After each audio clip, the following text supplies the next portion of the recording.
Hello guys, my name is CA Darshan Oza and welcome to CA Hub Classes Specialized CA Coaching। तो आज हम जो आपके सामने लेके आए हैं वो है टीडीएस की रेट में सर क्या क्या चेंज हुए हैं।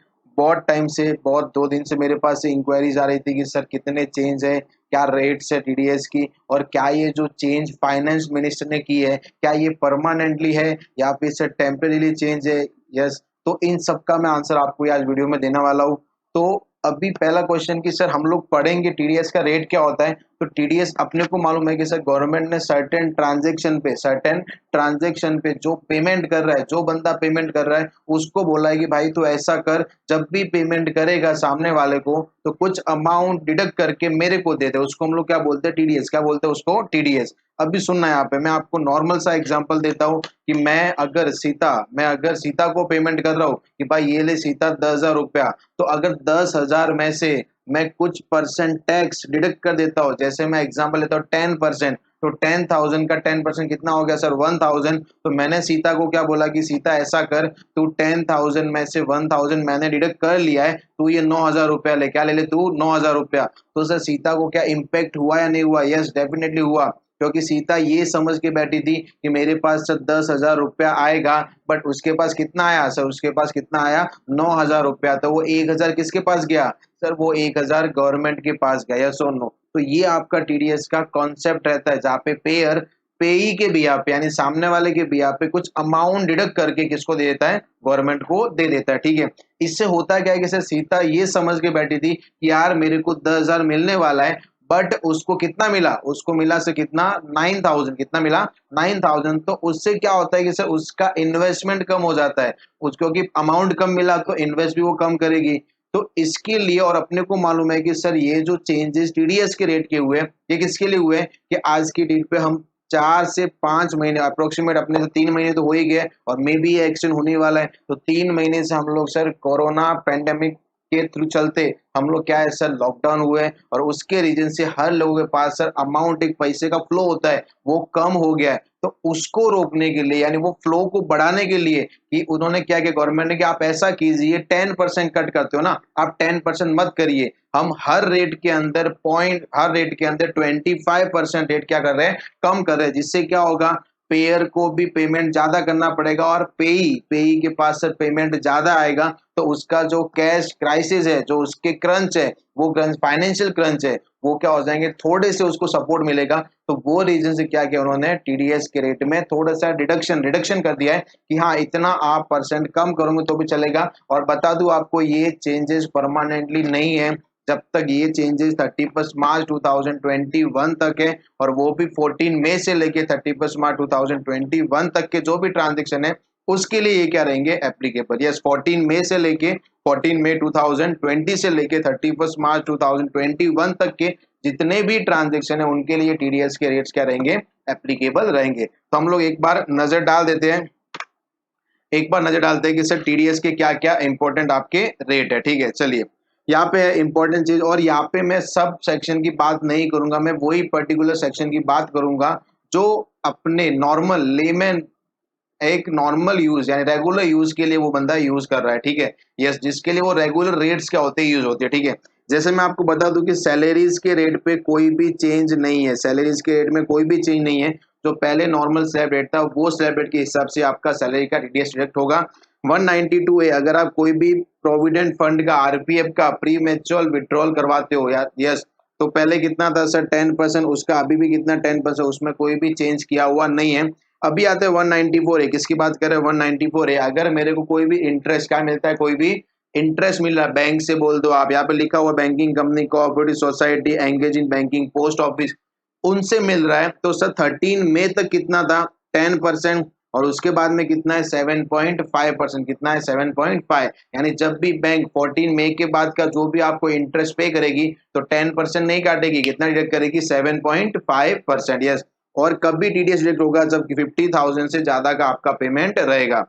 एनी अदर पर्सन ने कितना रहेगा सर 5,000। कितना रहेगा 5,000, 10% और 7%। मैं बोला आपको कि ऑलरेडी 25% कम हुआ है, तो आप अगर पहले की रेट में 20% लेस कर दोगे तो आपको कितना मिल जाएगा 7.5%। ठीक है, उसके बाद में 194C, ये 194C किसके लिए कि अगर कोई कॉन्ट्रैक्टी जिसने कॉन्ट्रैक्ट दिया है और जो कॉन्ट्रैक्टर जिसने कॉन्ट्रैक्ट लिया है उसको अगर पेमेंट कर रहे हैं, तो वहां पे क्या था कि सामने वाला कॉन्ट्रैक्टर अगर है इंडिविजुअल और एचयूएफ, क्या है इंडिविजुअल और एचयूएफ, तो कितना था पहले 1%, अभी कितना रहेगा 0.75%। अगर सिंगल कॉन्ट्रैक्ट 30,000 है, एग्रीगेट कितना तुम्हारा 1 लाख, यानी सिंगल कॉन्ट्रैक्ट आप सामने वाले को 30,000 से ज्यादा पेमेंट कर रहे हो तो आपको टीडीएस डिडक्ट करना पड़ता था। पहले 1% था, अभी कितना है 0.75%। यस डेफिनेटली 25% क्या कर दिया उन्होंने, कम कर दिया है।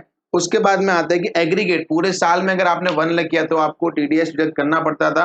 रेट वही है 1%, 0.75%। 1% एप्लीकेबल किसको था कि सामने कॉन्ट्रैक्टर अगर कौन है इंडिविजुअल या एचयूएफ। अगर सर को दूसरा रहेगा तो एनी अदर रहेगा तो कितना रहेगा सर 2% था, और वो 25% से रिड्यूस होकर कितना हो गया 1.5%। यस, तो ये कॉन्ट्रैक्टर के लिए बहुत अच्छा न्यूज है, क्योंकि सर उससे क्या होगा उसके पास पेमेंट ज्यादा आएगा। यस, तो अगर पेमेंट ज्यादा आएगा तो वो क्या कर सकता है और जगह इन्वेस्ट भी कर सकता है। यस और नो। उसके बाद में हम लोग आते हैं कि अगर ट्रांसपोर्टर है तो पहले भी ट्रांसपोर्टर को एग्जेम्प्ट ही था कि अगर कोई बंदा ट्रांसपोर्ट का काम कर रहा है और उसको कोई पेमेंट कर रहा है तो उसने अगर पैन कार्ड भी बता दिया है तो उसका टीडीएस डिडक्ट करने की जरूरत थी ही नहीं। तो उसके लिए तो सर बहुत अच्छी न्यूज है ही नहीं, उसके लिए पहले भी जीरो था अभी भी जीरो, उसको पूरा का पूरा पेमेंट मिल जाता है। ठीक है, उसके बाद में आते हैं 194D, insurance commission other than company, बराबर ना। अगर आपको कोई भी इंश्योरेंस कमीशन मिल रहा है 15,000 से ज्यादा मिलता है तो ही टीडीएस कटता है। यस, तो पहले 5 था, अभी कितना हो गया 3.75%।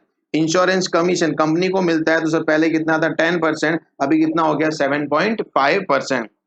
Maturity of life insurance policy, ये तो हर एक पर्सन के लिए बहुत इंपॉर्टेंट है कि अपना सर टीडीएस कितना डिडक्ट होता था कि अगर मैच्योरिटी था 1 लाख से ज्यादा अगर आपको मैच्योर्ड अमाउंट मिलता है तो कितना था 5%, बट अभी कितना हो जाएगा 3.75%। तो ऑब्वियसली आपको सर 1.25% का बेनिफिट होगा, उतना अमाउंट आपके पास ज्यादा आ जाएगा तो आप उसको किधर भी अपने यूज के लिए यूटिलाइज कर सकते हो। ठीक है, कमीशन ऑन ब्रोकरेज, अगर आप कोई भी कमीशन वाले लोग हो, आप ब्रोकर लोग हो, बराबर ना, तो आपके लिए भी बहुत अच्छी खबर है कि अगर पहले 15,000 से ज्यादा होता है अमाउंट तो आपका कमीशन डिडक्ट होता था। पहले 5% था, अभी कितना कर दिया उसको 3.75%। Rent of plant machinery and equipment, अगर आपने कोई भी प्लांट मशीनरी इक्विपमेंट रेंट पे दिया है तो सामने वाला अपने को पेमेंट करेगा तो वो टीडीएस डिडक्ट करता है। तो अगर सर ज्यादा रेट से डिडक्ट करता था तो अपने को अमाउंट कम आता था। तो अभी उन्होंने क्या किया है कि सर अगर आपने पूरे साल में 2,40,000 से ज्यादा का रेंट पे किया है तो आपको 2% डिडक्ट नहीं करना, आपको कितना करना है 1.5%। अगेन 25% क्या हुआ है, रिड्यूस हुआ है। उसके बाद में बात करते हैं 194I, rent of land and building, अगर आपने लैंड किसी को रेंट पे दिया है, बिल्डिंग रेंट पे दिया है, फर्नीचर आपने रेंट पे दिया है और वो सामने वाला अपने को पूरे साल में 2,40,000 से ज्यादा का रेंट दे रहा है तो वो 10% डिडक्ट नहीं करके कितना करेगा 7.5%। कितना कर लेगा 7.5%। उसके बाद में 194IA, transfer of certain immovable property other than agriculture land, ये सबसे इंपॉर्टेंट है कि अगर मैंने मेरा फ्लैट बेचा है तो मैं तो बन गया सेलर, क्या बन गया मैं सेलर, सामने वाला क्या बन जाएगा बायर, क्या बन जाएगा बायर। तो बायर अगर मेरे को पेमेंट कर रहा है और पेमेंट कंसिडरेशन यानी जो मैंने फ्लैट बेचा है वो 50 लाख से ज्यादा में बेचा है तो बायर मेरे पहले 1% टीडीएस डिडक्ट करता था, यानी 50 लाख का अगर मैं 1% टीडीएस कैलकुलेट करता हूं तो कितना आता है 50,000, कितना आता है 50,000।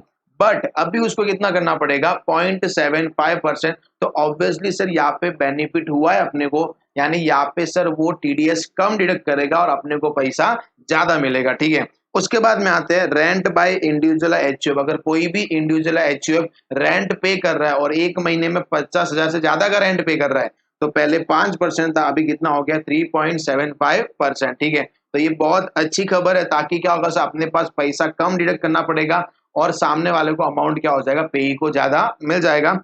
पेमेंट टू अगर प्रोफेशनल है, yes professional CA CS lawyer सबके लिए अच्छी खबर है कि पहले सर अपना पैसा ज्यादा जाता था, टीडीएस टैक्स ज्यादा डिडक्ट होता था, कितना था 10%, अभी कितना हो जाएगा 7.5%। अगर टेक्निकल फीस आप प्रोवाइड कर रहे हो तो पहले 2% था, अभी कितना है 1.5% हो जाएगा। और अगर पेमेंट टू कॉल सेंटर, अगर आप कॉल सेंटर को पेमेंट कर रहे हो जो बड़ी बड़ी कंपनियां, वोडाफोन वाली कंपनियां, वो अपने किसी ने कॉल सेंटर की फ्रेंचाइजी ली हुई है और उनको पेमेंट कर रहे हैं, उनका उनका कमीशन पेमेंट कर रहे हैं, तो वो प्रोफेशनल फीस में आएगा। और वो जो अमाउंट पे कर रहे थे पहले कितना था 2%, अभी कितना हो जाएगा वहां पे 1.5%। यस और नो। डायरेक्टर फीस, अगर आप किसी डायरेक्टर को पेमेंट कर रहे हो तो सर पहले कितना था 10%, अभी कितना हो जाएगा 7.5%।